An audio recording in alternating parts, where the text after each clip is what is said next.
Sobre a queda da monarquia, o Júnior perguntou: os golpistas que assumiram o poder poderiam, por exemplo, desfazer coisas que Dom Pedro e Dona Isabel fizeram? Primeiro ponto, é importante aqui frisar que não foi um grupo homogêneo que assumiu o poder. De fato, o que aconteceu em 1889 foi um golpe, mas foi um golpe articulado por um grupo composto por pessoas com interesses diferentes. Então a gente tinha os positivistas, a gente tinha aqueles que defendiam uma república, mais no sentido americanistas, a gente tinha os militares, e nem todo militar era positivista. Então essas pessoas entraram em debate e disputa interna para definir o que seria decidido no Brasil a partir de então. Outro ponto importante é que as decisões do Império não eram da Princesa Isabel ou do Dom Pedro II apenas, mas existia um parlamento, existia um presidente de conselho, que era uma espécie de primeiro-ministro. Então existia várias figuras políticas que também tomavam a decisão na monarquia. Mas agora pensando, uma decisão que foi tomada na época do Império poderia ser revertida na República? Sim, e foram várias. Por exemplo, a própria lógica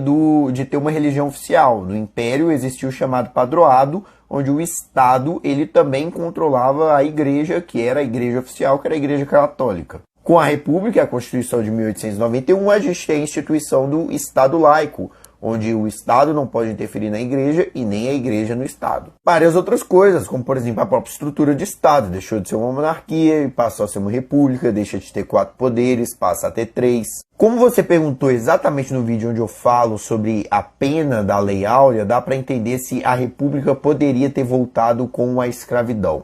Vamos lá. Grande parte dos republicanos eram abolicionistas e participaram do processo de abolição. Além do mais, vivia-se um momento onde a crítica à abolição era em muito maior número do que a defesa dela.